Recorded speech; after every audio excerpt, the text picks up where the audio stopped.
The millionaire CEO entered the wrong room on a cruise ship and was shocked to see the woman he once loved with two identical twin children. But before we dive into the full story, let me know where you're watching from and what time it is. Now subscribe to the channel and let's get started. Nicole stood in the bustling cruise terminal with her heart beating in her ears. Her hands felt clammy as she clutched 3 tickets and guided her 7-year-old twin boys through the crowd. She had spent the past year scrimping and saving for this trip, determined to create the kind of memory that might make up for all the questions about their father she could never quite answer. Overhead, the intercom announced departure times, and the twins, their sandy blonde heads swiveling in every direction, couldn't contain their excitement. "There it is, Mom!" cried one of them, pointing through the glass wall at the immense white cruise ship anchored in the harbor. His brother stood on tiptoe and let out a gasp of amazement. It was exactly the reaction Nicole had dreamed of seeing on her children's faces, and for a moment, their excitement settled the anxious flutter in her chest. She reached into her purse, quickly checking her phone to confirm that her account wouldn't be overdrawn from this last-minute expense. A tight knot formed in her stomach as she saw how close she was to zero. Yet when she glanced at her boys' bright eyes and heard their happy chatter, the sacrifice felt worth it. She discreetly locked her phone and smiled, putting on the confident face she always wore for them. A few yards away, a black sedan pulled up to the curb. Out stepped a tall man with silver-gold hair, dressed in a tailored suit, his polished shoes clicking on the pavement. Jared. He strode forward with practiced ease, ignoring the stares of curious onlookers. An assistant followed closely behind, muttering about schedule changes and cabin arrangements. Jared nodded, only half listening. He was here for a business deal that promised to expand his empire across international markets, and nothing could be allowed to go wrong. The twins fidgeted by Nicole's side as the line moved forward. She didn't have time to notice the man in the suit skipping the line to enter through a private VIP lane. Her focus was on getting the boys on board without losing track of luggage or passports. Finally, they reached the registration counter, where the boys hopped from one foot to the other in anticipation. Nicole tried to force away the lingering anxiety and replaced it with a determined smile. Inside, the ship was even more impressive. Gleaming floors, soaring ceilings, and vibrant decor surrounded them. Nicole guided the boys through the reception area, following the signs for passenger cabins.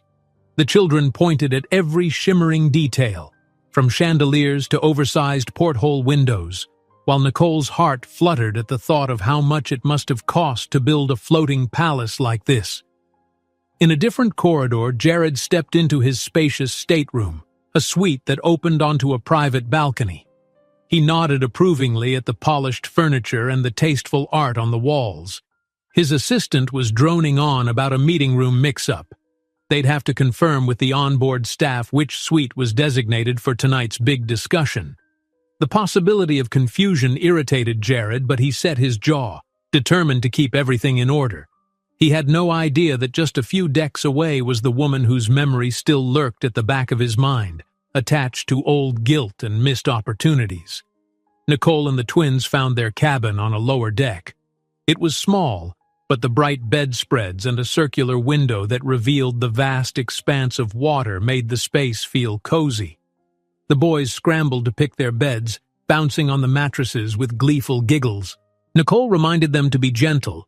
There were other passengers around, but truthfully she loved seeing them so excited. She hoped this trip could distract them from questions about the father who'd never been around. Though she tried not to think about him, the memory sometimes slipped into her mind at odd moments, especially on nights when she could almost remember the warmth of his presence and the last look he gave her before leaving. Shaking off that old hurt, she helped the twins unpack a few essentials, folded away their clothes, and led them to the ship's upper decks to explore. Upstairs, the boys stood in awe at the giant water slide twisting above the pool. They rushed to the edge, watching vacationers splash around as a live band played near the bar. Nicole reminded them not to lean over too far, and they promised to wait until later, once they'd settled in. From across the pool area, Jared walked by with his phone pressed to his ear, discussing the final points of his upcoming meeting.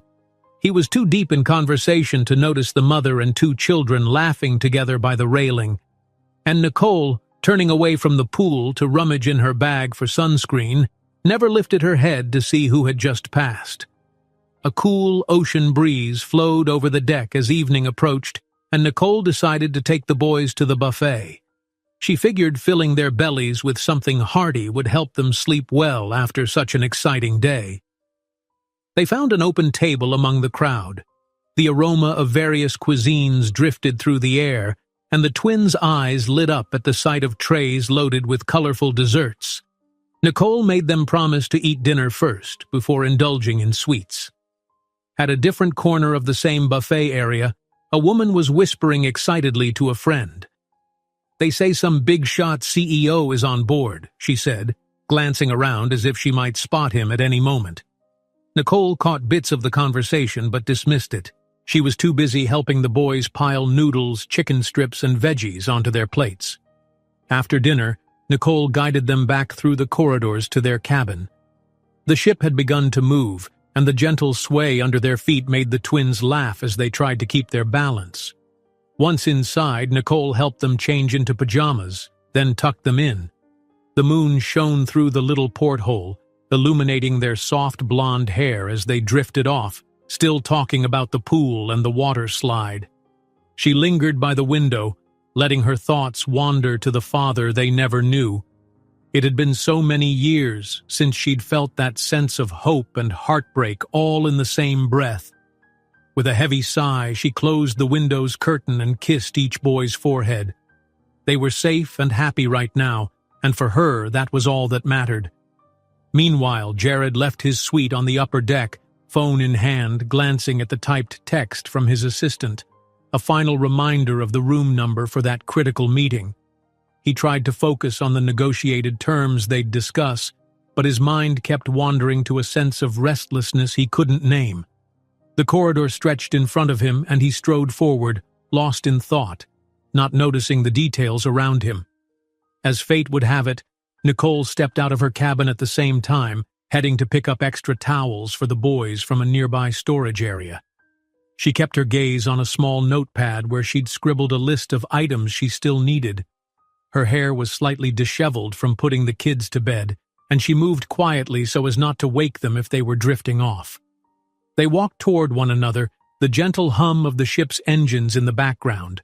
A staff member rolled a cart of linens between them, forcing each to move aside. The moment passed in an instant, and neither looked up.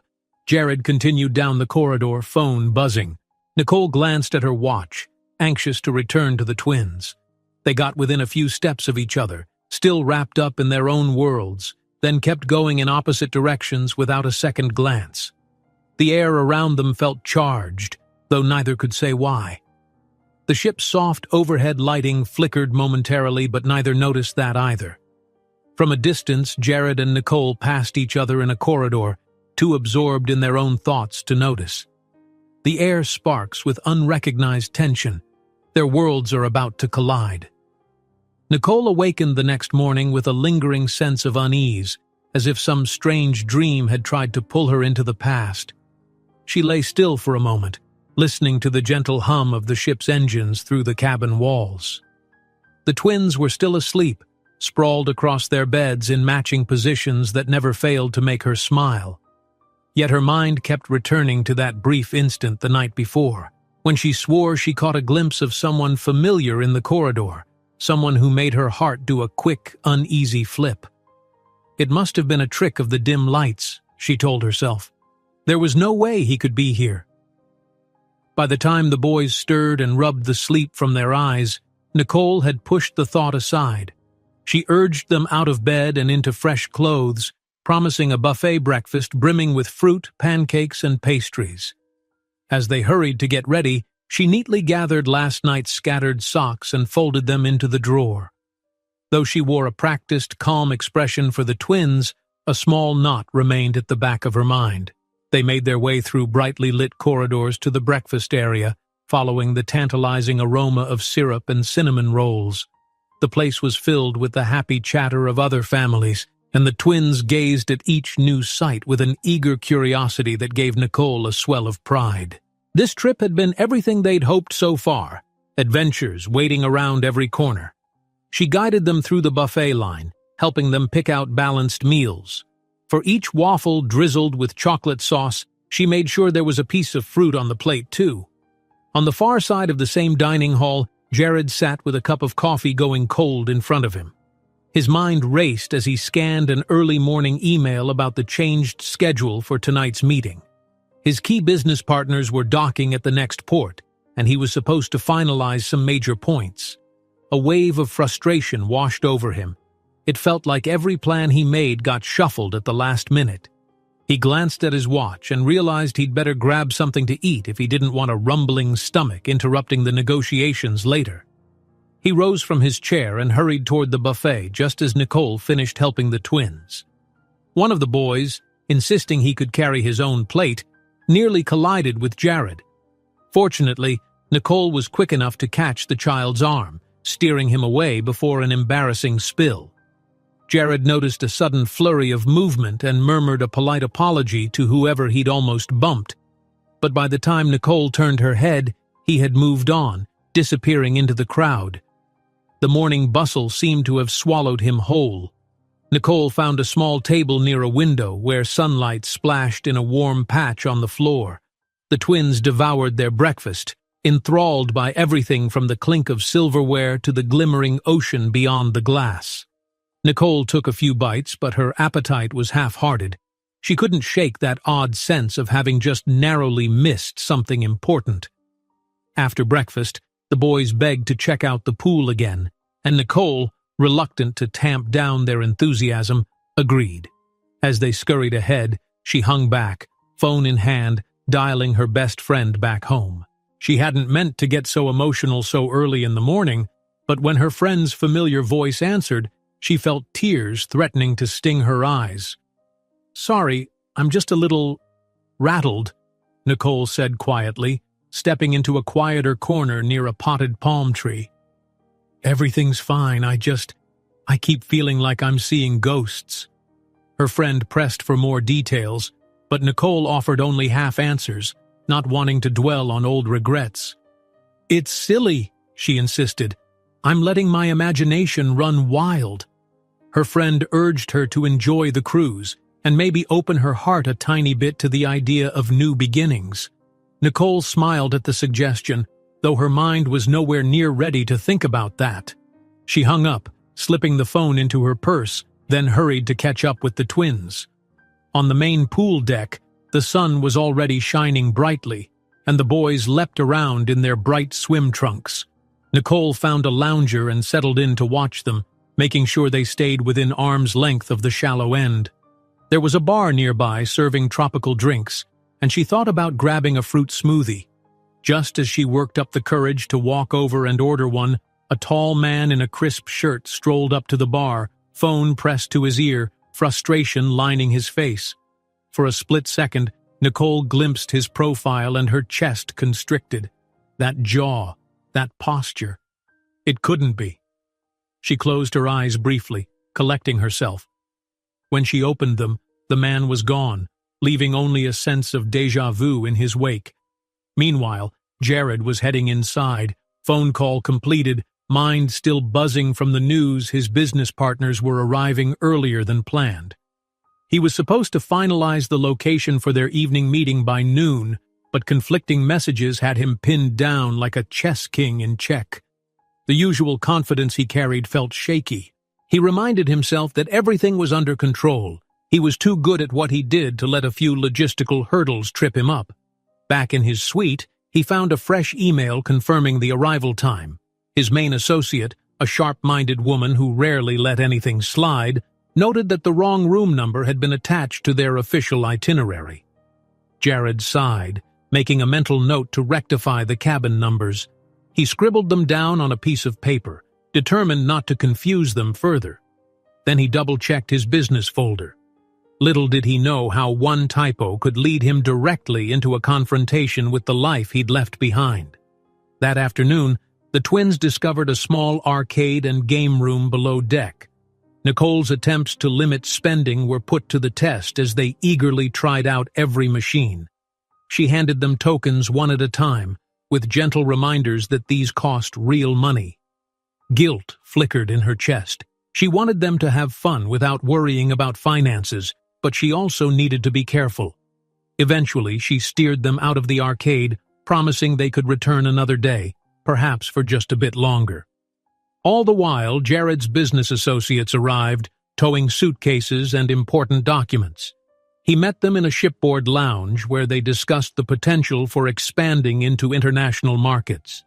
The possibility of a lucrative partnership hung in the air, yet Jared found it difficult to focus.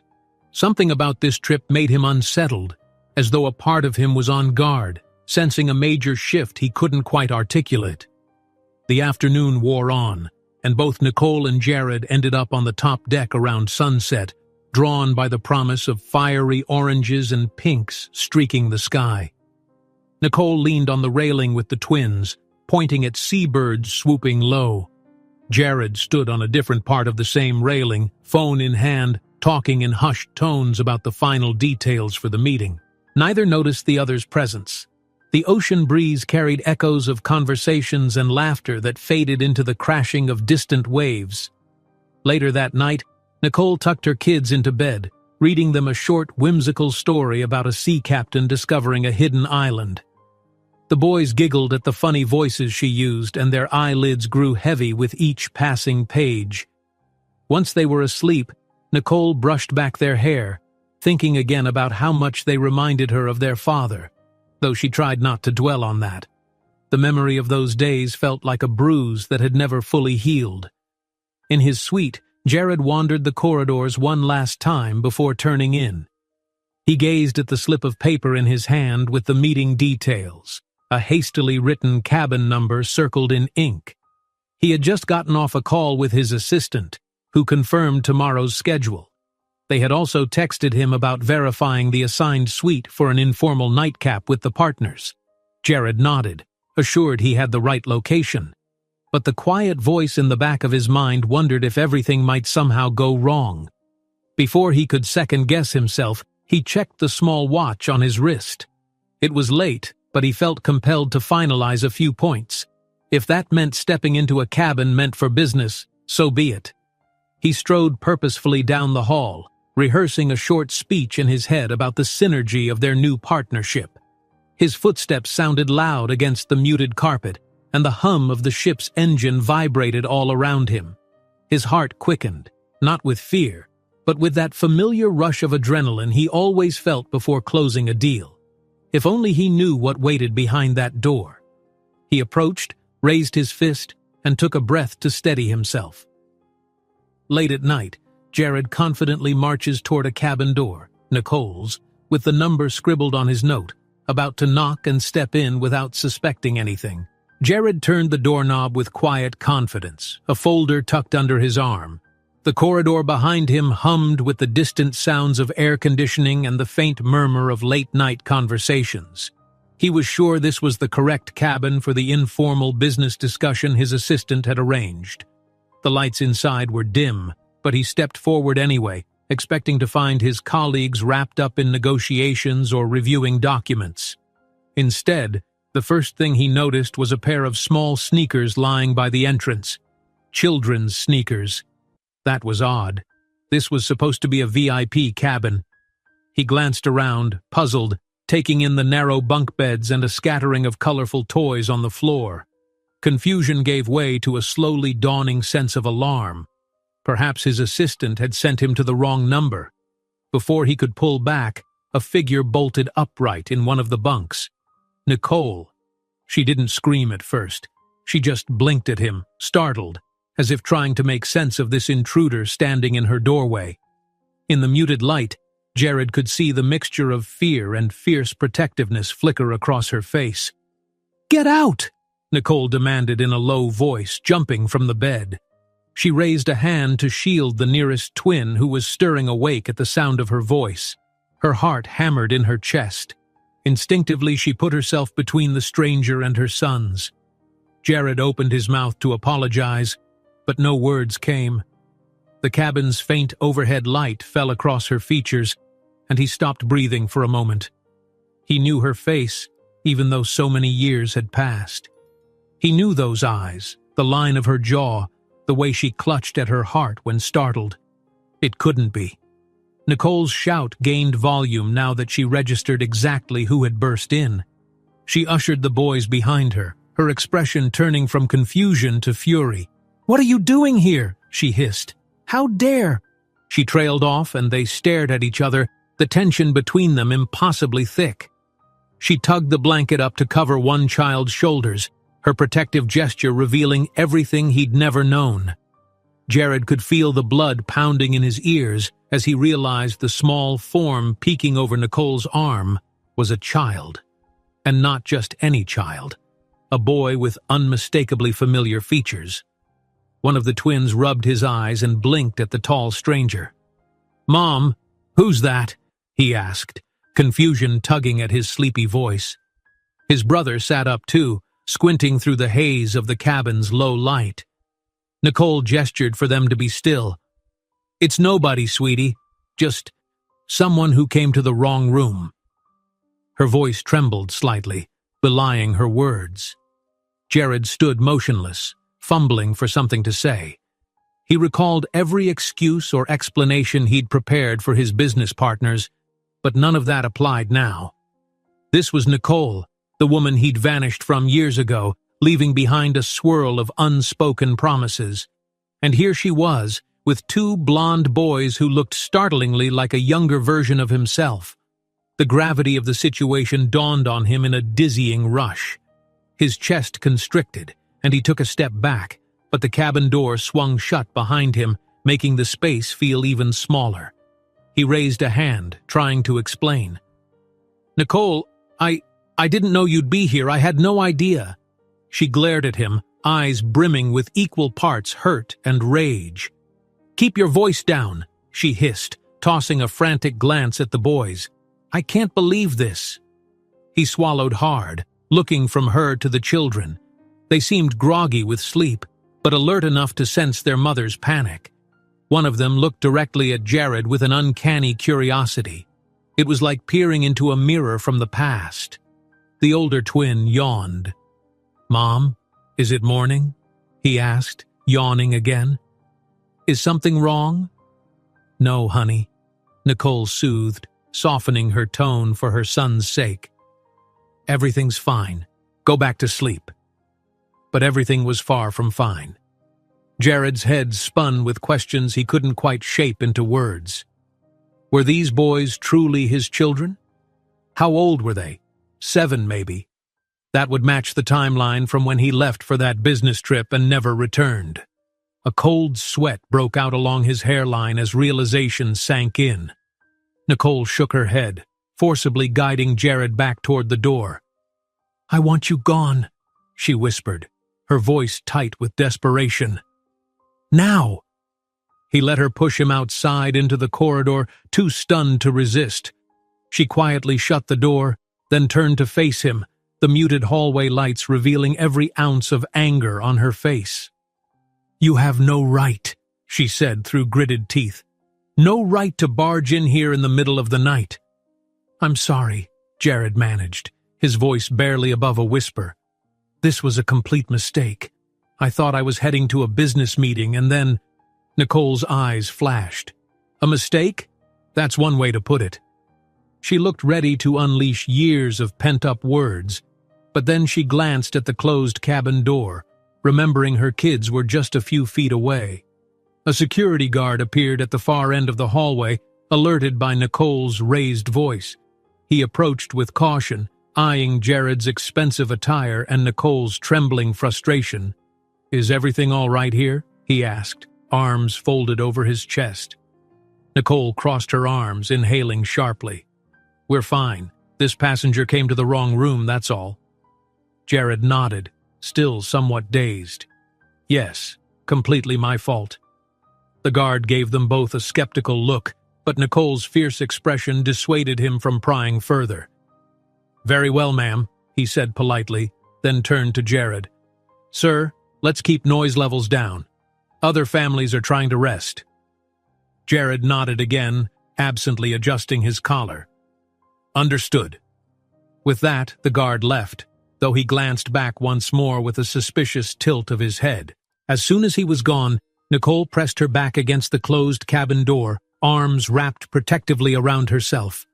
She looked at Jared like she wasn't sure whether to scream or cry, or both. "How did you even get on this ship?" she finally asked, her voice trembling. "After all these years, why now?" He opened his mouth to respond, but no immediate answer made sense.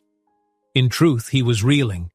He had never expected to see her again, let alone discover she had two boys who might be his. He took a deep, ragged breath.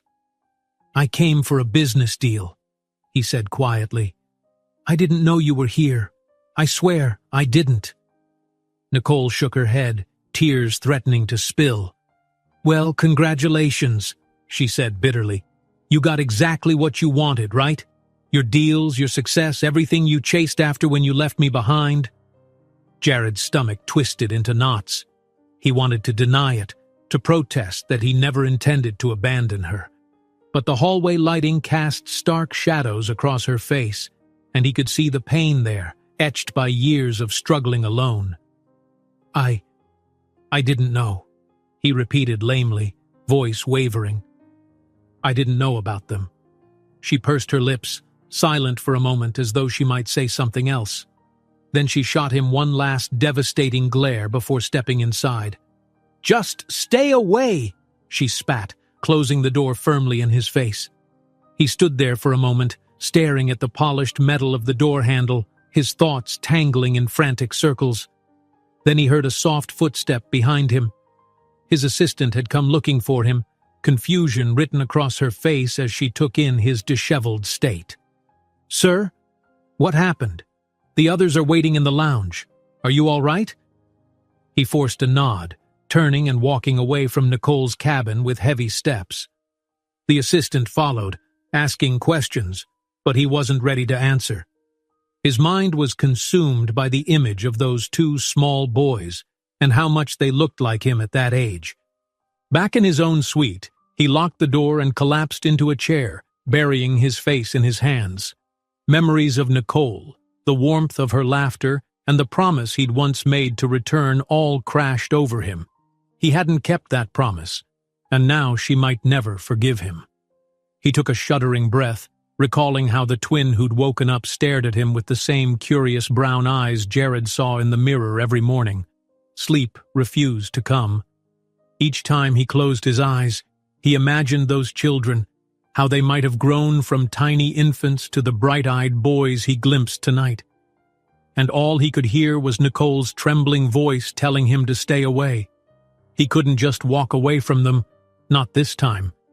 His assistant texted, asking if he was all right. He glanced at his phone but didn't answer. 1,000 questions battled in his mind. Where would he even begin to make amends?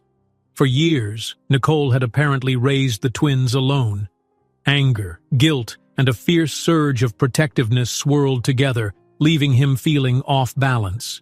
As dawn crept closer, he still hadn't closed his eyes. The city lights in the distance sparkled across the water. "They might be mine," he whispered, voice echoing faintly in the quiet cabin. The thought both terrified and electrified him. He stood by the window, looking out at the endless dark sea, knowing his life had just changed forever. "They look exactly like me." Morning light crept through the edges of the curtains in Jared's suite, revealing dark circles beneath his eyes. He had drifted off only for moments here and there, haunted by the vision of Nicole's shocked face and the sight of those twin boys who looked so much like him. When the sun finally rose, he gave up on sleep altogether and left his cabin for a walk around the deck, hoping the crisp sea air would bring him some clarity. He found a quiet spot near the ship's bow where few other passengers ventured at such an early hour.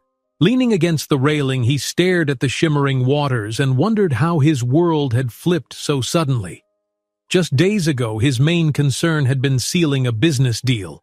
But now he couldn't think about anything except the lives he might have hurt by being absent. He had no plan for how to talk to Nicole, how to ask if the boys were truly his, yet he knew he couldn't hide from her. Not anymore. Across the ship, Nicole woke with a pounding headache. She'd slept in fitful bursts, replaying Jared's stunned expression when he saw her children. Part of her wanted to believe he'd been genuinely unaware of her pregnancy, but another part was still furious, convinced that his ambition had always overshadowed his feelings for her. Pushing her tangled hair aside, she rose and checked on the twins, who were already awake and chattering about breakfast. Their youthful energy offered no room for her lingering sorrows. "Mom, can we go get pancakes now?" asked one boy, practically bouncing on his bed. His brother nodded in vigorous agreement, tugging at the edge of her t-shirt. Nicole forced a faint smile. "Yes, but let's get dressed first. Don't forget to brush your teeth." Her headache throbbed, but she focused on the simple routine of caring for her sons. That always gave her a sense of purpose, a reminder that she wasn't the same person Jared had walked out on years ago. She was a mother now, fierce and protective. A short while later, she hurried them out of the cabin, hoping to beat the breakfast crowds. The boys raced each other down the corridor, and she had to raise her voice to keep them from bumping into other guests. Turning a corner, she froze. Jared was there, on his way back from the deck, looking pale but determined. Their eyes locked for a split second.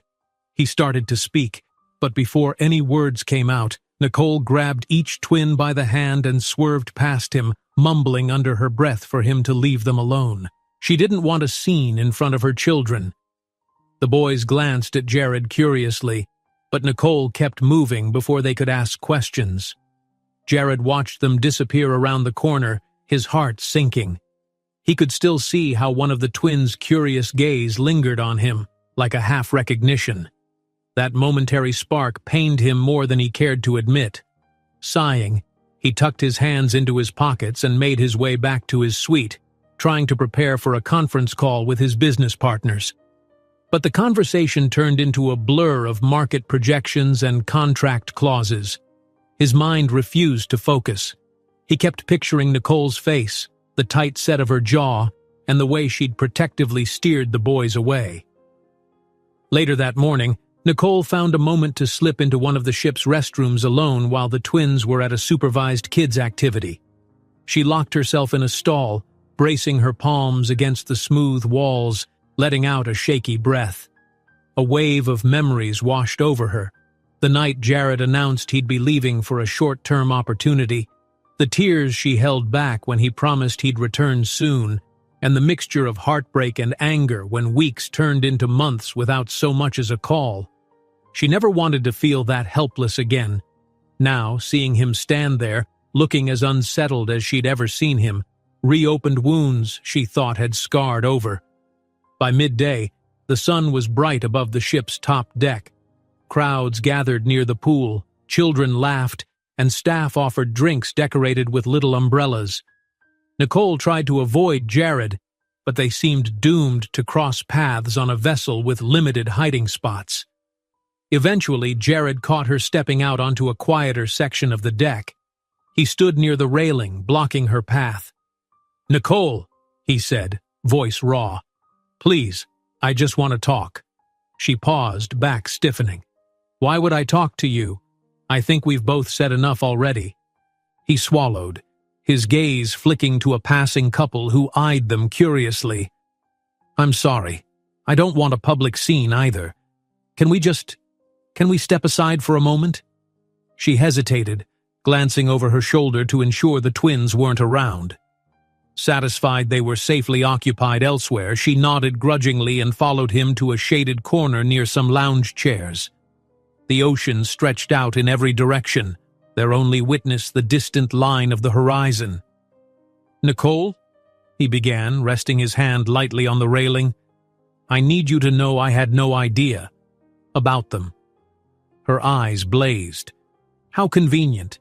You leave me without a word, never check back, and then you show up claiming ignorance. It's too late for that." He shook his head. frustration evident. I never meant for things to go this way. That night I got called away on a project that seemed like a life-changing opportunity.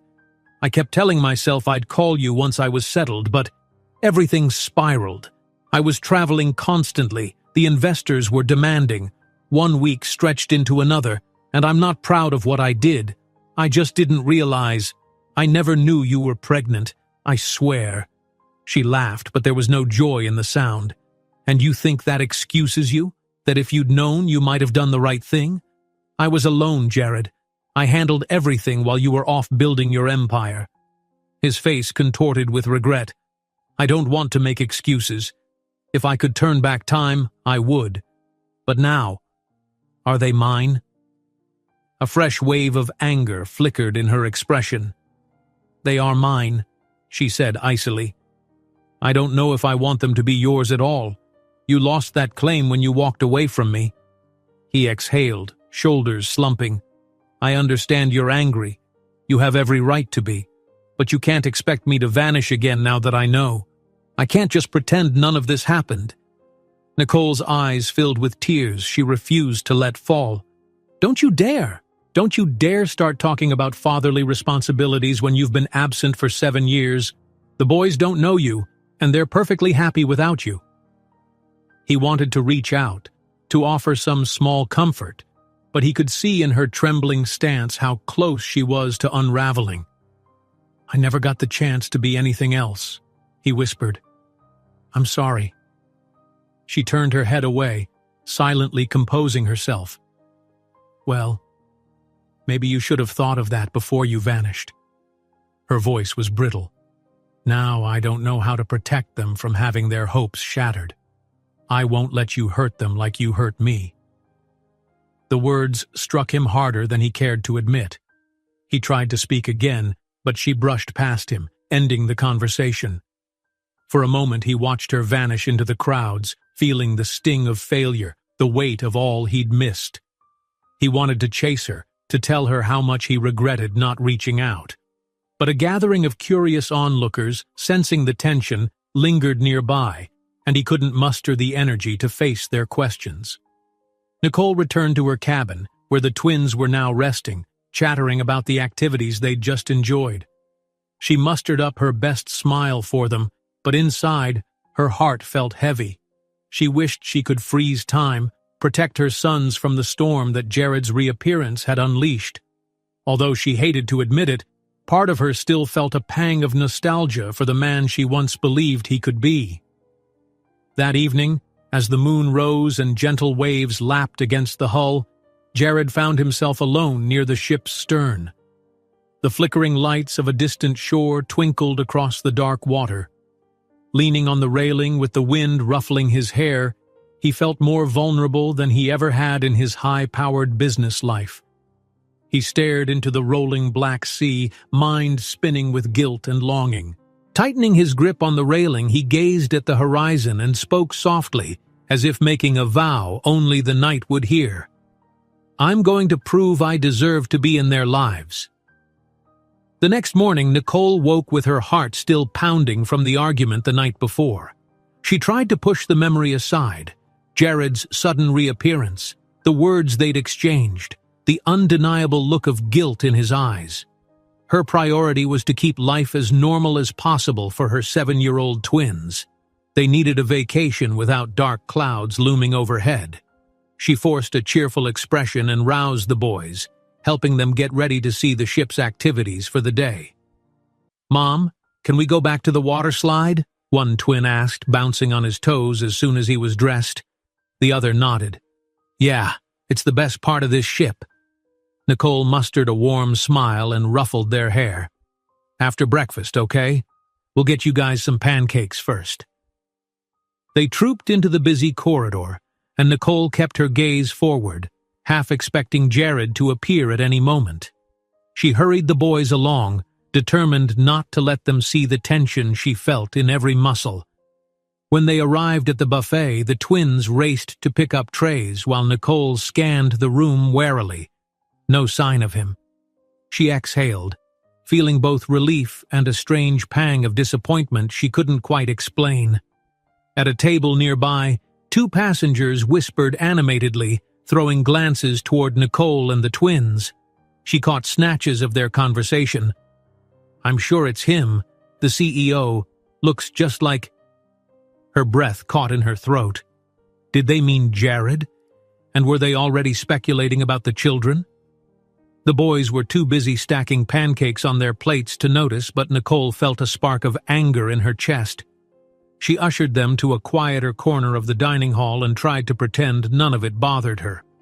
Before long, she set the twins up with their breakfast, and they happily dug in. She poked at her own food, her appetite dulled by nerves. Not far away, Jared listened to his assistant's urgent whispers, phone in hand. Apparently, a rumor had started circulating among some of the passengers. The well-known CEO on board might be entangled in a paternity scandal. Jared's business partners had also heard about it. They sent him wary messages, worried that negative press could sink their million-dollar deal. His grip tightened on the phone. The last thing he wanted was for Nicole or the twins to become fodder for gossip. He hadn't even confirmed the truth himself. Still, he was no stranger to rumors and paparazzi. He knew how vicious they could be. He tore his eyes away from the phone when he glimpsed Nicole guiding the boys to a corner table. She looked tired, shoulders stiff. Guilt flared in him again. He wanted to fix this, but he also had to be cautious. For now, he decided to sit on the opposite side of the buffet, giving her space. Meanwhile, one of Nicole's twins began to complain of a mild earache. Concern flashed across Nicole's face. She quickly cleared their plates and brought them to the ship's medical office just to be safe. The doctor examined the boy and reassured Nicole it was nothing serious, likely just a bit of pressure from the change in altitude and the sea breeze. Still, she couldn't help feeling protective. She thanked the doctor and led the boys out. On their way back, a few passengers cast curious looks at Nicole. A couple even snapped pictures with their phones. One had the nerve to call out, "Is that the famous businessman's kid?" Nicole felt her cheeks burn. She hurried the twins along without responding. She reached her cabin and shut the door, fighting the urge to slam it. The boys, sensing her tension, asked if she was mad. "No, sweetheart," she said softly, crouching to their level. "I'm just trying to keep everything calm." They accepted her answer, though they still looked worried. Feeling torn, she decided to let them rest for a bit. She put a cartoon on the small television to occupy them while she stepped into the hallway for a brief phone call. Her best friend picked up after the first ring. "Tell me you're enjoying yourself," the friend teased, but then heard the tremor in Nicole's voice. Concern replaced the playful tone. Nicole swallowed back tears as she recounted Jared's shocking reappearance and the gossip swirling around the ship. "I was hoping for a peaceful vacation," she whispered, glancing at the closed cabin door, "but now it feels like everything is upside down."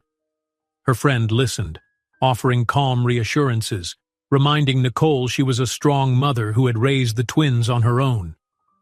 "And if he's truly their father," her friend said gently, "maybe he wants to do right by them now. If nothing else, this might be your chance to let go of the anger. Not for him, but for you and the boys." Nicole sighed. "That's easier said than done." They said goodbye, and Nicole pressed her phone to her heart, closing her eyes in the hallway. She knew she couldn't avoid Jared forever, nor could she hide the twins away. But how to shield them from the painful spotlight? Later that afternoon, the sun was high and the decks were alive with laughter. The twins begged to return to the pool, insisting they felt perfectly fine. Nicole relented, on the condition that they avoid the deep end. She found a couple of lounge chairs and watched them from the edge, feeling a slight sense of ease as she saw them squeal and splash without a care in the world. It was a small reminder of why she'd chosen this trip in the first place, to bring joy to her children. While the boys played, whispers continued around the pool area. Nicole could sense eyes on them, and she overheard mutters like, "He has to be the dad," or "The resemblance is uncanny." Each word felt like a thorn jabbing at her nerves. Jared arrived not long after, having just gotten off a tense call with one of his investors. He spotted Nicole, seated with sunglasses perched on her nose, arms crossed over her chest in a defensive posture. The twins were in the water, oblivious to the quiet storm of gossip swirling around them. Jared wavered, unsure whether to approach. In the end, he hovered nearby but kept his distance, reading the signals that Nicole wasn't ready for more confrontation. Then, a curious older woman emerged from the pool, adjusting her goggles, and struck up a conversation with Nicole about the twins. In a well-meaning but forward manner, she mentioned seeing them around the ship. "They're just adorable. And they look so much like that handsome CEO fellow. You must be—" Nicole's jaw clenched. She cut the woman off with a polite but firm smile, offering no details. As the woman walked away, Nicole felt the back of her neck prickle with anger. She glanced around and found Jared's gaze locked on her from across the deck. For a moment, their eyes held a silent plea, neither wanting this spectacle, neither knowing how to stop it. By late afternoon, the tension had ramped up enough that Nicole decided to retreat. She called to the twins, promising they'd come back for more pool time tomorrow. They traipsed behind her, drying off and yawning. She guided them down a corridor toward the elevator that would take them to a quieter dining area for an early dinner. That was when she spotted someone aiming a small camera in their direction, pretending to fumble with a cell phone. She hurried the boys into the elevator, heart pounding. Was it her imagination, or was someone actually following them? That evening, after dinner, she tried to keep the twins entertained with a simple board game in the cabin. Their cheerful banter soothed her, but a nagging worry lingered. Suddenly they heard a commotion outside. She peered through the peephole and saw a cluster of people in the hallway, each trying to get a glimpse of something or someone. Deciding it was safer to stay put, she kept the door locked, focusing on a bedtime story for the twins. Her stomach twisted with anxiety over how quickly rumors can escalate. Around 9 o'clock, she took the boys for one last walk near the deck. The moonlit ocean was calmer now, and many passengers had retired to bars or lounges. It was in this quieter moment that Nicole thought she could finally breathe without worry. Just a mother with her children, enjoying the rolling waves. That was when a flash of light made her jerk backward. A small pop sounded, like a camera shutter. A stranger, holding what looked like a tourist's camera, stood a few feet away, snapping photos in rapid succession. She caught the glint in his eyes, excitement at having caught her off guard. Her mind registered the shocking reality. This was no accidental souvenir photo. It was aimed directly at her and her twins. A paparazzo disguised as a tourist snaps a photo of Nicole and the twins. The flash startles Nicole, who realizes their private lives may soon be fully exposed. The very next morning, Nicole's phone lit up with a series of messages from her best friend back home. Each one was punctuated with exclamation points and concerned emojis. Confused, Nicole stepped into the small bathroom of her cabin for privacy and opened the links her friend had sent. One led to a social media post featuring a photo taken the previous night. Nicole standing on the deck with her sons, a bright camera flash illuminating their surprised faces. The headline declared, "Mystery woman and her twins linked to elite CEO aboard luxury cruise." Her heart pounded as she scrolled through the post. Comment after comment speculated that the boys belonged to Jared, the wealthy businessman rumored to be on the same ship.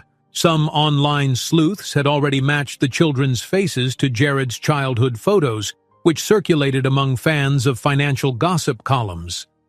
Nicole felt nauseous. She had tried so hard to keep her kids out of the spotlight, and now strangers on the internet were picking apart their resemblance to a man they'd never even known. She jumped at a sudden knock on the bathroom door. The twins were calling her name, asking if she was all right. Forcing a steady breath, she slipped the phone into her pocket, stepped out, and mustered her best reassuring smile. "I'm fine," she said softly, giving them each a gentle hug. They didn't need to see those headlines. They deserved to be children, free of the world's prying eyes. But the ship's energy had changed. At breakfast, Murmurs followed Nicole everywhere. A few bold passengers snapped pictures from their phones, pretending to focus on something else. Nicole lowered her gaze, steering the twins through the crowded buffet line, wishing she could shield them with an invisibility cloak. "Mom," one boy whispered, tugging her sleeve, "why are people looking at us like that?" She pressed her lips together. "They're just curious," she answered softly. "Ignore them, okay?" He nodded uncertainly, but confusion clouded his face. His brother clutched Nicole's hand, as if sensing something was wrong. Jared, meanwhile, had awakened to the same viral posts, forwarded by his frantic assistant. He saw the photos, read the speculative comments, and felt his stomach lurch. His business partners, well aware of the rumors swirling online, now pressed him to take control of the narrative before negative press ruined their delicate deal. They demanded a statement, one that would deny paternity or confirm it as long as it halted the brewing scandal. Leaning against the wall of his suite, Jared raked a hand through his hair. He couldn't stomach the thought of publicly denying the twins. But how could he confirm anything if Nicole wouldn't even speak to him? If he said they were his without her blessing, he risked pushing her away entirely. Torn between his obligations and his conscience, he left his assistant's calls unanswered, stuffed some documents into a portfolio, and headed out in search of Nicole. He found her in the corner of a lounge area, where she was trying to calm one of the twins. The child looked upset and a bit pale, perhaps reacting to all the unwanted attention. Nicole had them seated at a small table away from staring eyes. She glanced up the moment Jared approached, and her expression darkened. He raised his hands in a gesture of peace. "I'm not here to make a scene," he said, keeping his voice low. She got to her feet, sending the twins to the other side of the lounge to watch an aquarium display. Then, crossing her arms tightly, she turned to Jared. "Look what you've done," she hissed. "They're all over the internet now, and I can't even take them to breakfast without people gawking or snapping pictures." Anger and guilt flared in Jared's eyes. "I never wanted this," he answered, matching her low tone. "The photos leaked before I could do anything about it." "Really? And I suppose your fancy business deal isn't your top priority anymore?" Her voice dripped with bitterness. He winced. "I'm not here to talk about the deal. I'm here to figure out how to stop this from hurting you and the kids." Nicole's gaze flicked to where her sons were standing, huddled close. "If you want to help, then convince everyone to leave us alone. Or just get off the ship, vanish into the wind again like you did before." Jared clenched his jaw. "I can't leave. You know why?" She shook her head, eyes burning. "I'm done talking, Jared. Now if you'll excuse me, I need to keep my children safe." He tried one last time. "Nicole, please." But she brushed past him, calling the boys over and taking them swiftly toward the exit. Onlookers had begun whispering again, phones angled at them in a not-so-subtle manner. Jared rubbed the bridge of his nose, frustration building. He grabbed his phone, opening the camera roll to revisit the photos from last night's fiasco, feeling a surge of anger at the invasive paparazzi. By midday, the rumor mill had only grown louder, fueled by the new pictures. Several entertainment sites ran gossip headlines about Jared's secret family and whether child support was in question. Nicole, knowing the twins couldn't ignore the whispers forever, told them gently that some people thought they resembled a man on the ship, but it was all just rumors. One boy asked if they did look like that man, and Nicole had to choke down her emotions, trying to keep her answer vague. That afternoon, Jared attempted to do damage control by speaking to some onboard staff. He requested that the photographers be restricted or reported for harassment. Unfortunately, the ship's administration admitted they had little control over passengers taking personal pictures, which could be sold to tabloids once they docked. Furious and helpless, Jared realized only a firm public statement might quell the frenzy. But any statement would drag Nicole and the boys into the spotlight even more. As the sun began to set, Nicole decided she'd had enough. She visited the front desk to inquire about disembarking at the next port. The staff told her that arrangements could be made, but it might be complicated. The abrupt nature of her request posed logistical challenges with customs, and the cost for an early departure wasn't negligible. Still, she felt corners of her mind screaming that this was the only way to protect her children. They didn't need the constant stares, the million questions, and the possibility of Jared trying to push back into their lives for all the wrong reasons. That night, in the corridor outside her cabin, Nicole ran into Jared again. He looked pale, as if the day's events had squeezed every ounce of calm out of him. "I heard you're planning to leave," he said, voice tight. "Please don't. Let's talk this through." Her frustration boiled over. "You just want to salvage your reputation," she snapped. "You'll say or do anything to keep your business partners happy. Well, I'm not letting my boys become pawns for your image." Jared's eyes narrowed, although sadness lingered there too. "You really think this is just about business?" She hesitated, unable to stop her voice from shaking. "How do I know otherwise? After you vanished all those years ago, all you've done is chase your own success. And now you show up demanding a role in my children's lives, acting like you can shield them from the mess you helped create." He took a single step closer, heart pounding. "Nicole, I know I messed up. I'm not denying that. But I'm here now, and I want to help." She shook her head, cutting him off. "Stay away from me. I'll figure this out on my own." Slamming her cabin door, she sank onto the bed. The twins were in the bunk, half asleep and unaware of the adult tensions swirling around them. She touched their foreheads gently, vowing to protect them at any cost. Not far away, Jared stood in the corridor, feeling the weight of the situation crushing him. He glanced at his phone, which buzzed with calls from his investors, likely worried about the scandal. But at that moment, he didn't care about them. He couldn't lose the chance to be a father if the twins were truly his. Thunder echoed faintly outside as the ship sailed into rain-lashed waters, the sky dark and ominous. Jared peered through a nearby porthole, watching the storm gather over the ocean. The wind howled, rattling the glass. He thought about Nicole's anger, the twins' wide-eyed uncertainty, and the relentless paparazzi chasing a story. His knuckles whitened as he gripped the phone. Eyes distant, he whispered the words that had haunted him all day. "I can't lose them now." Morning arrived with an overcast sky, the horizon marked by a distant sliver of land. Nicole's decision was made. She would leave the cruise with her twins at the next port, no matter the complications or the cost.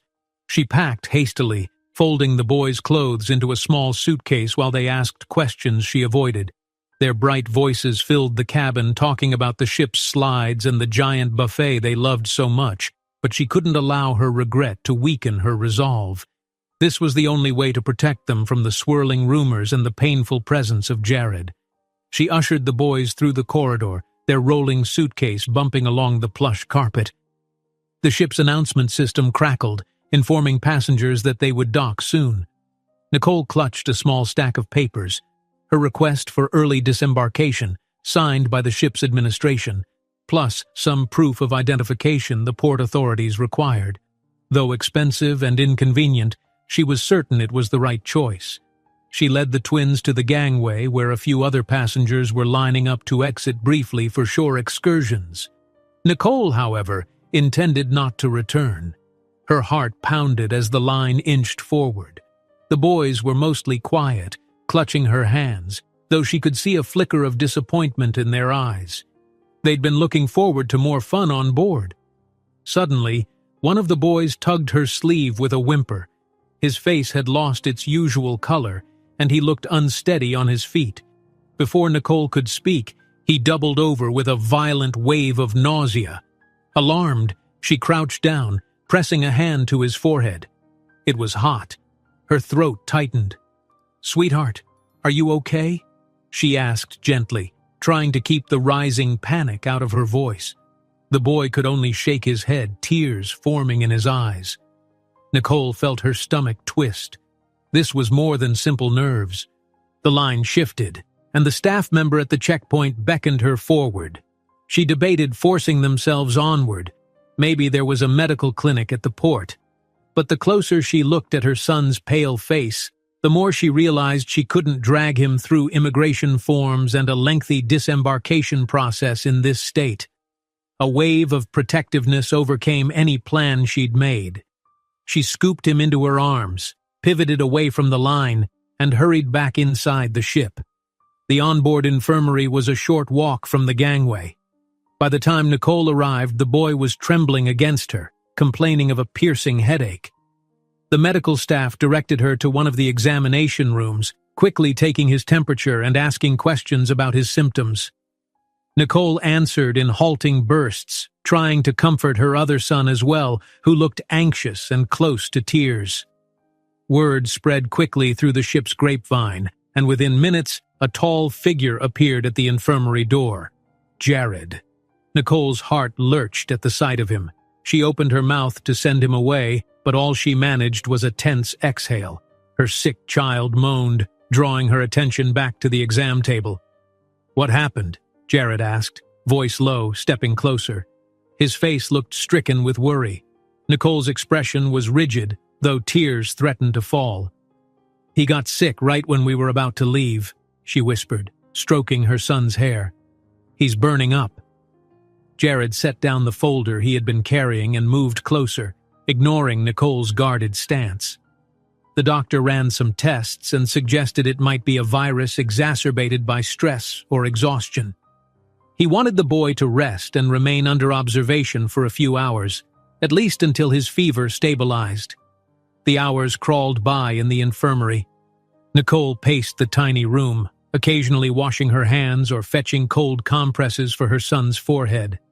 The other twin perched on a small chair, anxiously watching his brother. Jared lingered near the door at first, uncertain if Nicole would let him stay. But when she didn't usher him out, he approached the boy and offered a hesitant, comforting smile. The child blinked up at him, confused but too tired to protest. Once the doctor stepped out to fetch medicine, Jared gently took a cup of water and pressed it to the boy's lips, encouraging him to sip. Nicole watched from the corner, arms folded, her protectiveness warring with the faint gratitude that she didn't have to handle this alone. After what felt like an eternity, the fever broke. The doctor confirmed that the boy was stable enough to leave, but advised more rest and minimal stress. Nicole let out a shaky sigh of relief, tears glinting in her eyes. For a moment she turned to Jared, feeling that everything she carried alone had become unbearably heavy. While the doctor wrote instructions on a notepad, Jared bent down to the child's level. "You scared us for a minute, buddy," he said softly.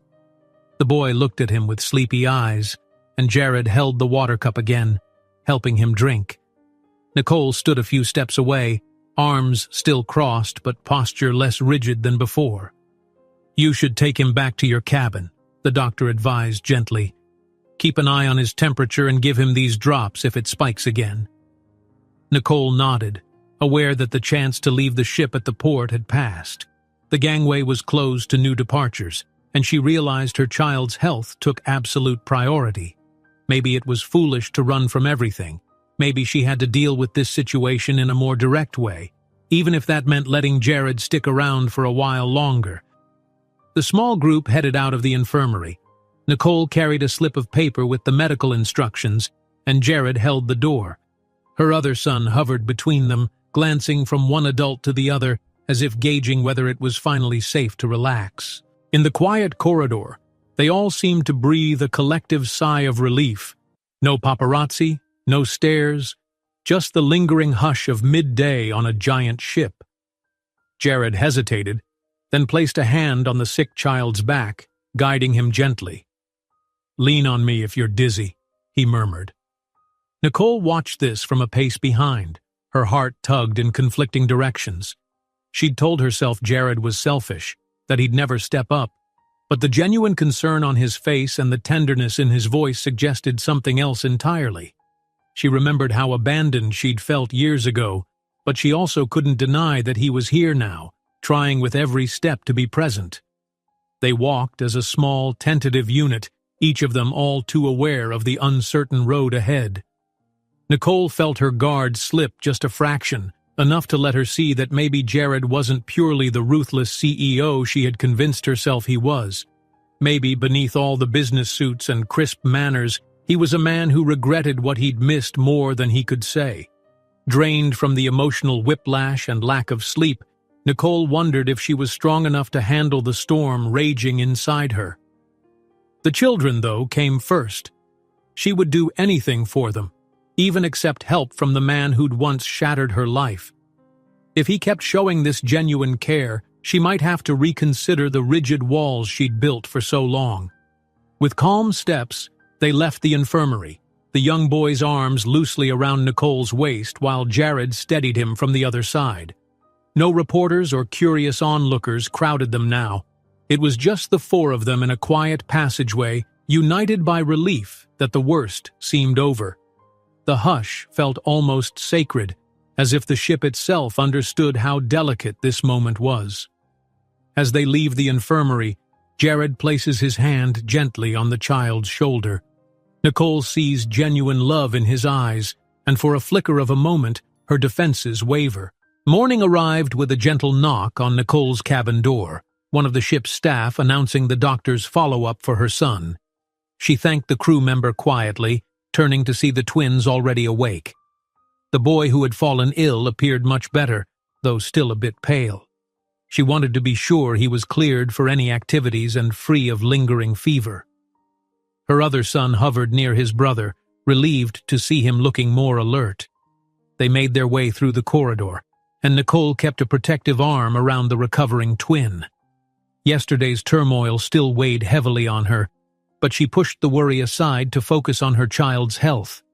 They entered the ship's infirmary, where the same doctor greeted them with a kind smile. After a brief checkup, temperature, a glance at the boy's eyes, a question or two about how he was feeling, the doctor nodded approvingly. The fever had fully subsided, and it seemed the worst was over. Outside in the hall, they nearly bumped into Jared. He had come to ask the medical staff for an update. The concern etched on his face looked all too genuine. The moment his eyes landed on the recovering child, a flash of relief passed over his features. "How's he doing?" he asked gently, falling into step beside them. Nicole hesitated, then answered with grudging civility. "He's better. The doctor just cleared him." Jared gave the boy a warm smile. "That's great news. You must be starving. Think you can manage some breakfast?" The child nodded shyly. Nicole noticed how her son seemed neither afraid of Jared nor entirely comfortable yet, more like a cautious curiosity. Slowly, she realized it might be helpful if Jared came along, at least so the twins wouldn't feel the same tension that had filled the air since he'd reappeared. So, when Jared offered to guide them to a quieter dining area, she said nothing in protest. They found a small restaurant on one of the upper decks, less crowded than the main buffet. Jared managed to secure a corner table by the window where sunlight streamed in on the polished wood. Nicole settled the boys on one side while she and Jared sat on the other. A few heads turned, curious to see the mother and twins who had been the talk of the ship, but fewer cameras pointed their way here. One of the twins, the healthier one, asked for chocolate milk, eyes bright with excitement. The other boy, though not entirely recovered, managed a small smile when Jared made a silly face, mimicking the slow, hungry approach of the pancake monster. For a brief moment, a flicker of normalcy graced the group. Nicole felt a pang in her chest watching Jared amuse the children. She fought back a swirl of conflicting emotions, bitterness for the years she'd raised them alone, anger that the rumors had overshadowed the vacation she'd scrimped and saved for, and a guilty hint of relief that Jared was finally stepping up, if only for a short time. She couldn't decide which feeling was stronger. As the meal unfolded, Jared's phone buzzed on the table. He flipped it over, ignoring the call. Then it buzzed again, lighting up with a short series of urgent messages. He exhaled, an unspoken apology in his expression, and stepped away for a moment to address his business partners, who were no doubt panicking about the swirling gossip. Nicole noticed the tension in his face before he walked off. She tried to tune out his hushed conversation, but phrases like negative press and postponing the announcement drifted through the air. She couldn't help listening, her heart sinking at the confirmation that Jared's deal still loomed over everything. When Jared returned to the table, she couldn't keep the frost from her tone. "Sounds like your big business arrangement is causing you trouble." He offered a tight nod. "They're concerned about the rumors," he admitted, careful to keep his voice low so the children wouldn't hear. "But none of that matters to me right now." Nicole raised an eyebrow. "Really?" A corner of her mind recalled him disappearing the first time, chasing a life-changing opportunity. Yet he now spoke as if he'd placed the kids above all else. She wanted to believe him, but years of self-defense told her to be cautious. He glanced toward the twins, who were whispering among themselves and giggling. "Yes," he murmured. "I know it's hard to trust me, but I'm trying to do better." She swallowed, unsure how to respond without revealing how much he had hurt her. Instead, she changed the subject, turning to the children. "If you both feel up to it, we can stroll around the deck for a bit. No running, though," she admonished, eyeing the child who had been sick. He nodded obediently. They left the restaurant, stepping into a quieter part of the open deck. The ocean stretched out in serene blues and whites, the sky a clearer shade than the overcast day before. The twins rushed to the railing, though Nicole tugged gently on the hand of the one still recovering, making sure he didn't overexert himself. The warm sea breeze brushed against their faces, carrying laughter from distant parts of the ship. A small group of passengers ambled by, casting glances and whispering among themselves, but no one outright harassed Nicole or the children. She was grateful for this temporary calm. Jared took the twins aside to point out a flock of seagulls diving toward the waves, talking with them in a low voice. They stared, fascinated, occasionally bursting into laughter when a bird snagged a fish. Nicole watched from a few steps away, her heart caught in a mixture of yearning and guardedness. Soon, one of the ship's entertainment staff approached with a bright smile, handing out flyers for a kids' water activity, a small obstacle course in the shallow pool, complete with floating platforms and silly games. The twins immediately brightened, eyes shining with excitement. Nicole hesitated, not wanting to push her recovering boy too hard, but he looked up at her with pleading eyes. Jared knelt beside him. "Are you sure you feel up to it? We can just watch if you'd rather." "I feel good," the boy said, with more energy than he'd shown all morning. Nicole gave in, deciding they could at least check it out. And so, they ended up at the pool deck where other kids were gathered, shrieking and giggling as they balanced on the floating obstacles. Nicole settled into a lounge chair, crossing her arms. She kept a hawk-like gaze on the twins, determined to step in if they showed any sign of exhaustion. To her surprise, Jared removed his shoes and rolled up his pant legs. He carefully entered the shallow water, assisting the boys as they wobbled on the first foam platform. It was almost comical, this polished CEO awkwardly balancing on kiddie floats, yet beaming at the children. The boys squealed in delight every time they made it to a new platform. Other parents glanced over, amused and intrigued by the sight of a man who clearly wasn't accustomed to navigating inflatable obstacle courses. But Jared seemed determined to keep the twins safe and laughing. Nicole felt a twinge of an unexpected smile at the corner of her mouth, watching them from the edge. She remembered how Jared had once been the life of any room he entered, cracking jokes and making her feel as if nothing mattered except the moment they shared. Could he really be that same person? It hurt to recall how easily he'd vanished from her life. Yet there he was, letting the children use his arms for support as they giggled and stomped on a floating mat. When the kids eventually tired out, Jared helped them back to the side, lifting them gently over the pool's edge. Their hair dripped water, and wide grins revealed how much fun they'd had. Nicole stepped forward, wrapping each child in a dry towel. She nodded her thanks to Jared, acknowledging his effort, though she kept her expression guarded. He nodded back, water trickling off his pant legs. Before she could speak, Jared's phone buzzed again. He quickly silenced it, but not before Nicole glimpsed the name of his top investor flashing on the screen. She sighed, turning to guide the boys away. The brief moment of harmony was overshadowed by the realization that Jared's world of business demands never really went away, no matter how sincere his intention to be present.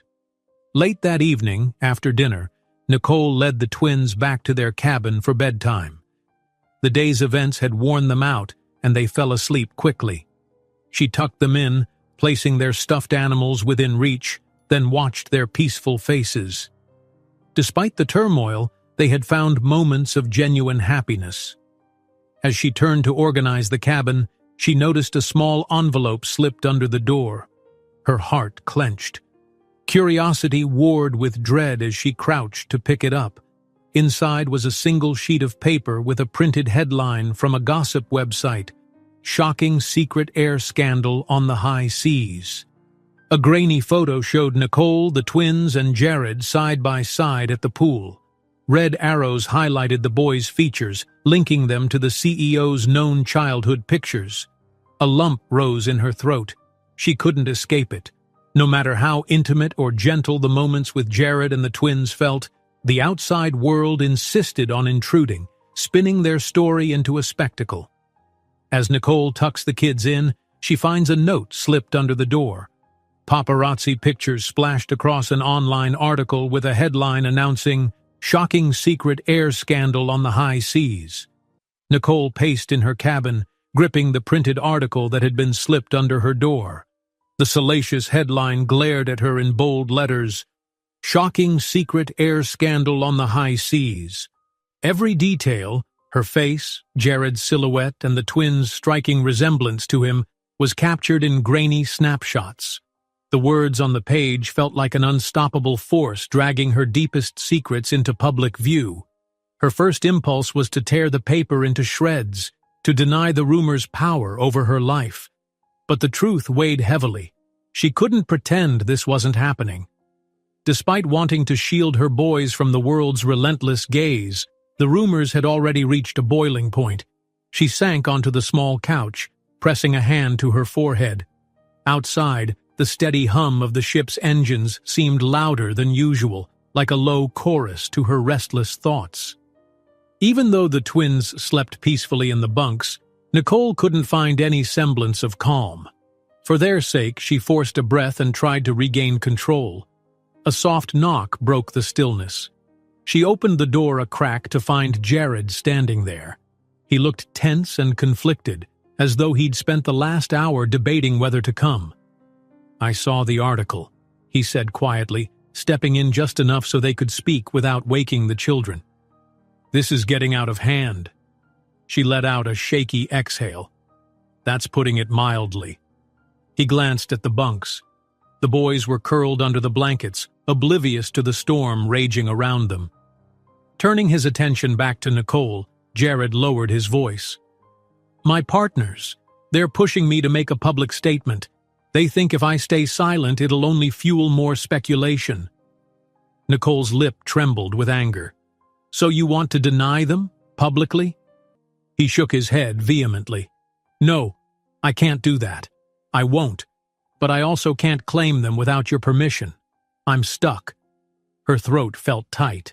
She remembered all the times she'd laid awake, wishing he would come back and at least acknowledge his child. Children, as it turned out. But now that he was here, everything felt more complicated than the day he'd left. "You think some press conference will magically fix this?" she asked, bitterness creeping into her voice. "You'll just stand there, tell the world these kids might be yours and expect it to blow over?" Jared's gaze flicked to the bunk bed again. "I don't expect it to blow over. I'm just trying to protect them. If we don't address it, the rumors get worse. People will say whatever they want, and the kids will be hounded." For a moment, they stared at each other in the soft glow of the cabin's nightlight, the hum of the air conditioning filling the silence between them. Finally, Nicole closed her eyes. "I don't like this, but I don't have a better plan." He nodded, something like relief in his expression. Tomorrow I'm going to call a press gathering in one of the ship's event lounges. Just a handful of journalists, hopefully. I'll say the truth, that there's a strong possibility they're mine. Nicole's hand trembled on the doorknob. And what if the kids get dragged into it? Cameras, questions. I'll insist they're not to be interviewed or photographed, and I won't reveal anything private about you or them, just an acknowledgement so we can stop the speculation. She scoffed softly. You think you can control the media that much? No, he admitted, but it's better than letting them run rampant with their own conclusions. Nicole pressed her lips together. She hated the idea of any statement, but hated the current chaos even more. Fine. Do what you have to. I won't attend. She tried to close the door, but Jared gently stopped it. I'm truly sorry, he whispered. I never wanted any of this. I just want to do right by you and them. A moment of raw pain flickered in her eyes. We'll see, she said, then shut the door. The next morning, Nicole woke to the twins stirring, excited about a new day on the ship. She kept her face composed, trying not to betray the whirl of anxiety in her stomach. If Jared was going to make a public announcement, it would likely happen around midday when the press had set up. Nicole longed to keep the children as far from the cameras as possible, but she couldn't hide them away in the cabin forever. After breakfast, she guided the boys to a small activity room where staff offered games and arts and crafts. They were thrilled to try out painting and clay modeling, giving Nicole a short window to slip away and check if Jared had indeed gone through with his plan. Part of her wished he'd back out, but she knew he wouldn't. A swirl of curiosity, dread, and reluctance pulled her along the corridors toward the main event lounge. Sure enough, she reached the doors to find a small knot of reporters and curious passengers gathered inside. Microphones stood at the front of the room, and Jared, tall, eyes set with determination, was speaking quietly with a staff member. He held a folded piece of paper, likely notes for the statement he intended to read. For a moment, Nicole lingered by the entrance, half hidden behind a taller passenger.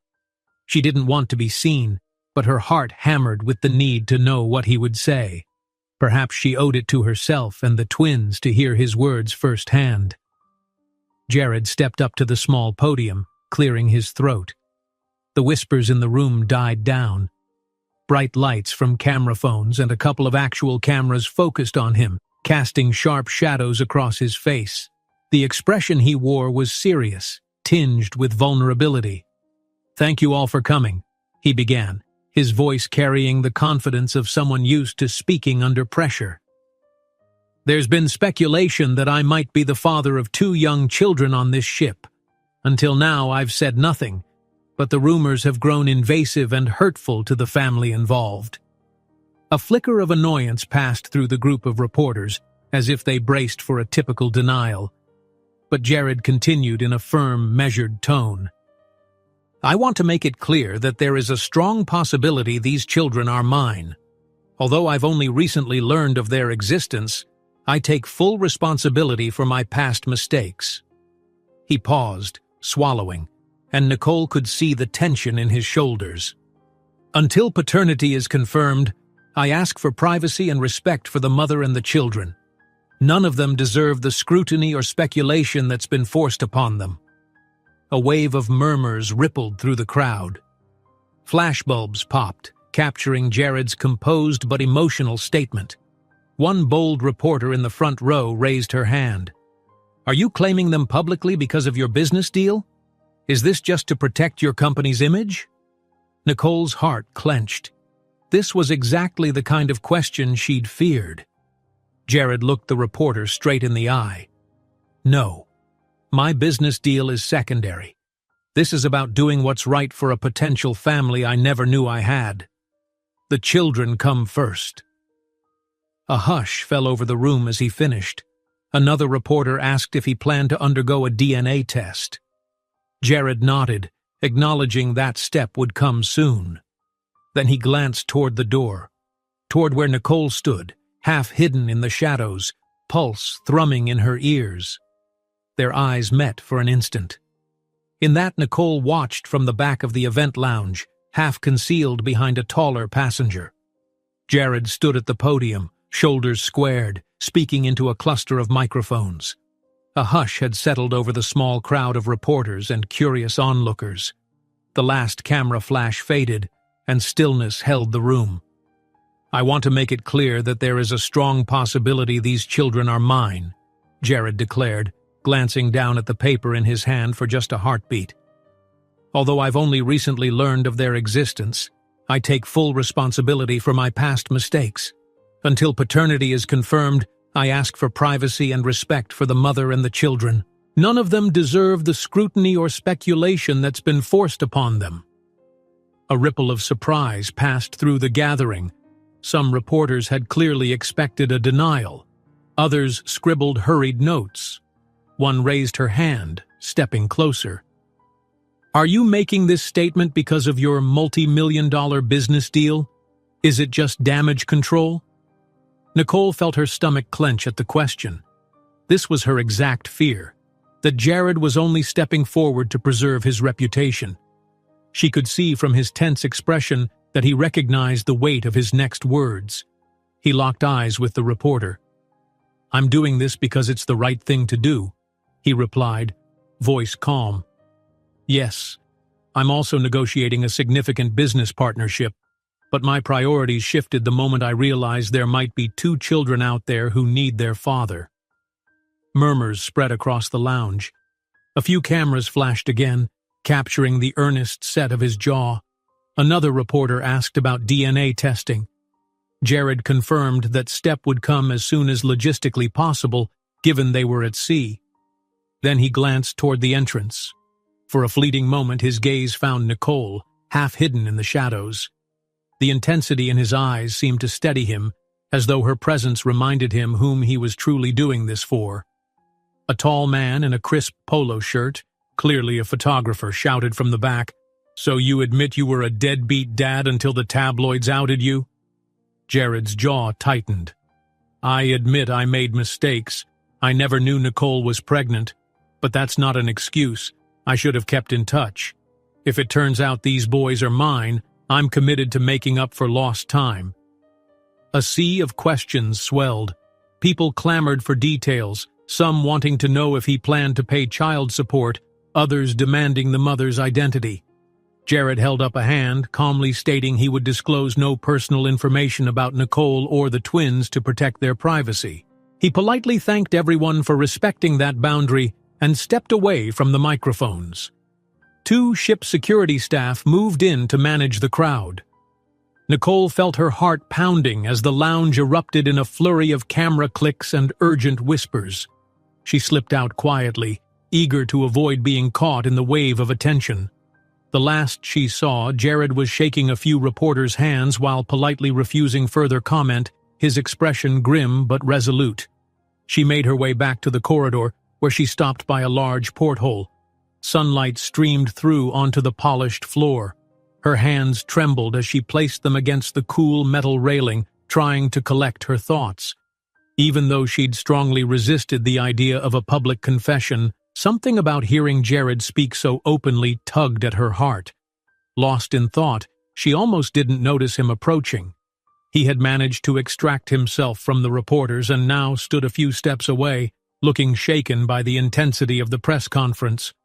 Nicole turned to face him, uncertainty simmering in her eyes. "Did you hear everything?" he asked quietly, wiping perspiration from his brow. She nodded, swallowing against the lump in her throat. "Yes," she said, voice taut with emotion. "I wasn't sure if you'd actually go through with it." He let out a tired breath. "Honestly, neither was I. But I meant every word. I can't pretend those boys aren't my responsibility." He paused, catching himself. "Our responsibility, if you'll let me." She studied him for a moment, grappling with her own doubts. "People are still going to talk," she murmured. "They'll want interviews, pictures. They won't let this go easily." "I know, but if we stand together we can control the narrative or at least protect the kids," Jared answered softly. He hesitated, then added, None of this matters if you won't have me anywhere near them. I don't want to force my way in."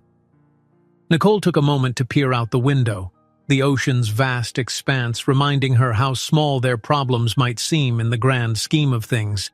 Yet they consumed her world entirely. She turned back to him, arms folded. "I still have a hard time trusting you. I'm so angry. I raised them alone, Jared."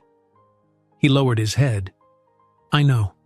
And if they're mine, I can never repay you for that." When he lifted his eyes again, she saw raw remorse there. "All I can do now is try to be the father they deserve. This press conference was just a start, a way to keep the rumors from exploding." In that moment, a few straggling reporters emerged from the lounge, looking around the corridor for more stories. Jared stepped closer to Nicole, angling his body protectively as he noticed their cameras. One reporter lifted a lens in their direction, but Jared gave a slight shake of his head, silently warning them off. The reporter seemed to think better of pressing further and drifted away. Nicole's chest tightened. What happens next? Jared took a small step forward, lowering his voice so only she could hear. "That's up to you. I'd like to meet the twins formally, somewhere quiet so we can talk without an audience." She considered it, her mind flashing to the boys' wide grins at breakfast, how oblivious they still were to the swirling media frenzy. Part of her wanted to seal them off from everything, but a deeper part admitted they deserved answers. She nodded stiffly. "I'll think about it." He started to speak again, but she cut him off with a weary gesture. "Jared, I'm overwhelmed. Please, just give me some space." He bowed his head in understanding. "Of course, I'll let you go. But just know I meant what I said. This is about more than business for me." His voice wavered, then firmed. "I'm ready to be their father if you'll let me." Before she could muster a response, he turned and walked away, leaving her alone by the porthole. She closed her eyes, the ship's gentle sway nearly making her dizzy. The events of the day replayed in her mind. His public confession, the reporter's barrage of questions, the glimpses of sincerity she'd caught in his eyes.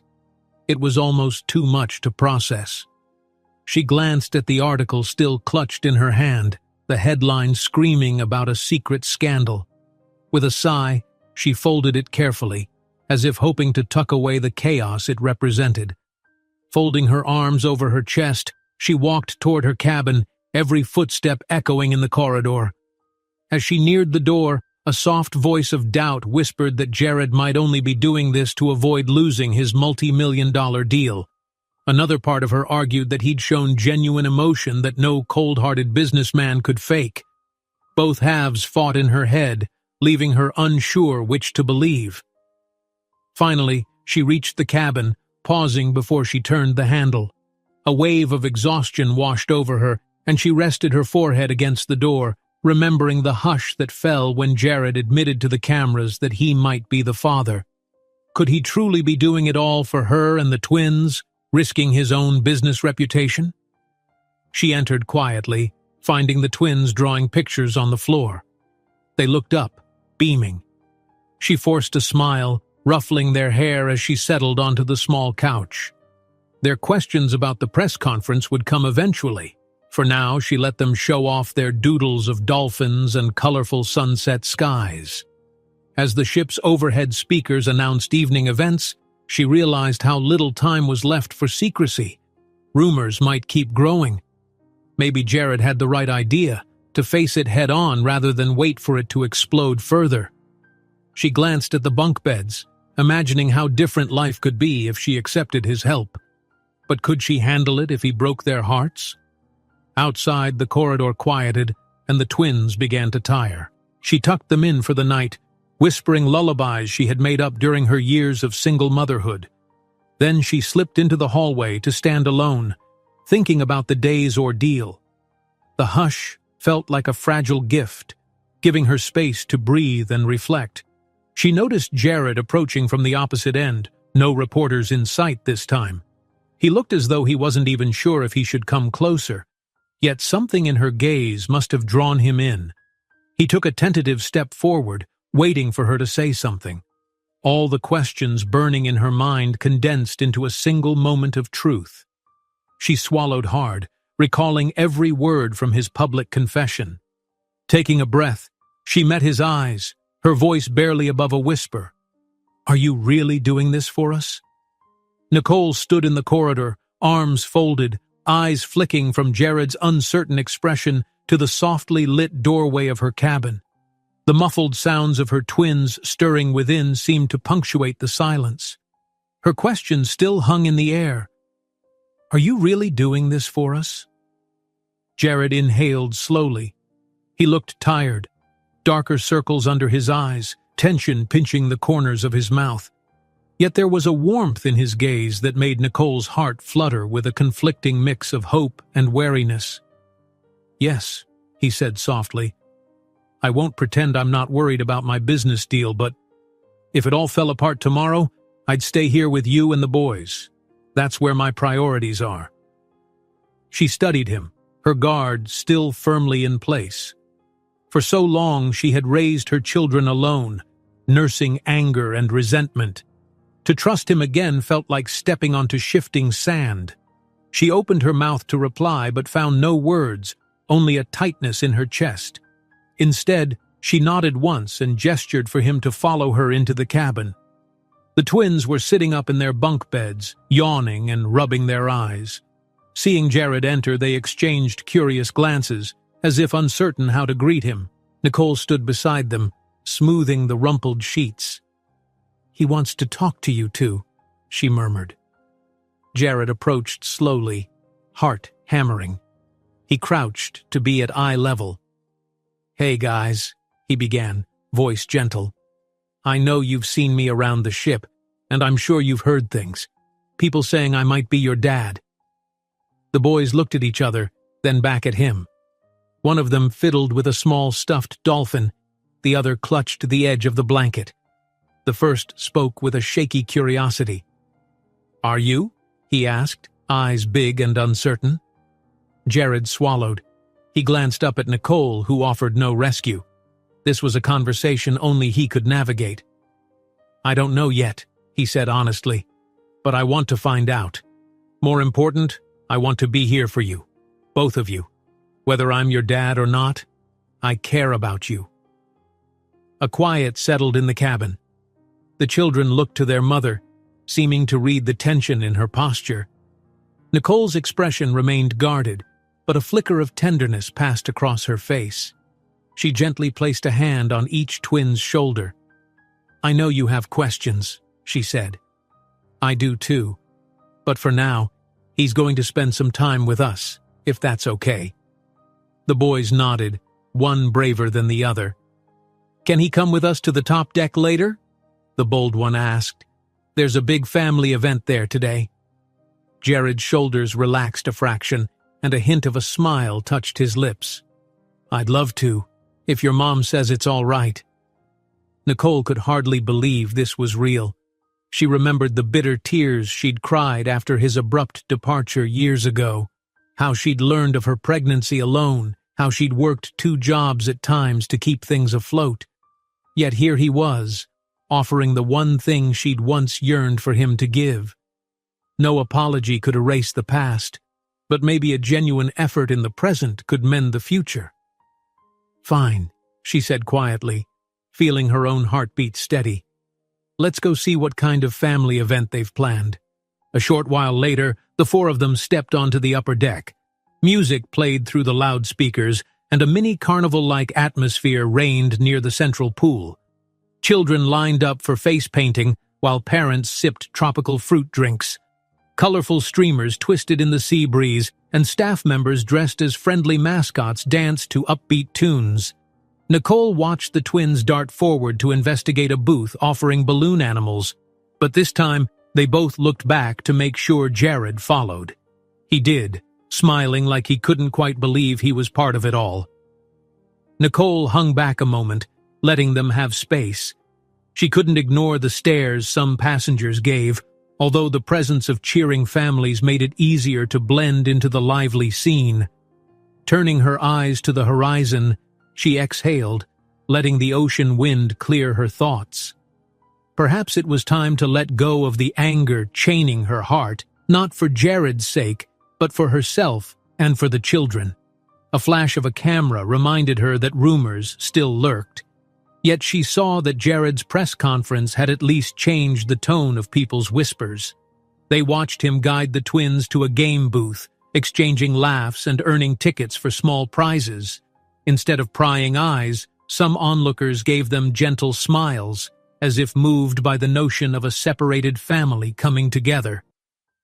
Nicole felt a hush of gratefulness. It wasn't perfect, but it was calmer than before. When the twins insisted on trying a ring toss game, Jared knelt beside them, demonstrating how to angle the small rings for the best chance. The younger twin flung a ring that soared off in the wrong direction, prompting giggles. Jared fished a token from his pocket for another try, unwavering in his patience. Nicole found herself smiling too, a warmth spreading through her as she saw how naturally Jared coached them.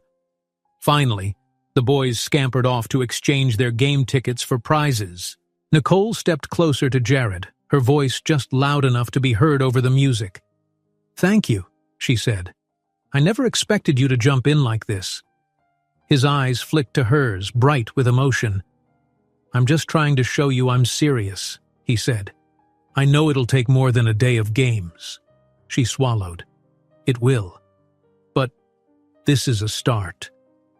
They lingered by the railing, content to watch the twins compare their little toys, cheap plastic figures that meant the world to them. A staff member on a microphone announced there would be a brief gathering in 15 minutes at the deck stage, some kind of awards for the day's activities, followed by a short reception. Families gathered in groups, and Nicole felt the twins tug at her hand, wanting to get a good spot near the front. Suddenly, Jared's phone vibrated in his pocket. He frowned, glancing down, recognizing his business partner's number. A wave of tension crossed his face. Nicole caught it and tensed, bracing for him to walk away. Instead, he silenced the call and slipped the phone back in his pocket, ignoring the insistent buzzing. Then he turned to Nicole and the boys. "I'll deal with that later," he murmured, gazing at them. "This is more important." A quiet spark of gratitude lit Nicole's chest. They made their way toward the small stage where families bunched together in anticipation. A mild hush fell as a staff member began calling up children to award them small medals or ribbons for winning silly games throughout the cruise. The twins cheered on the older kids who trotted up the stage. Jared and Nicole stood side by side, sharing a short glance that carried so many unspoken things. At the end of the presentations, one of the organizers took the microphone to thank everyone for making the Family Day event such a success.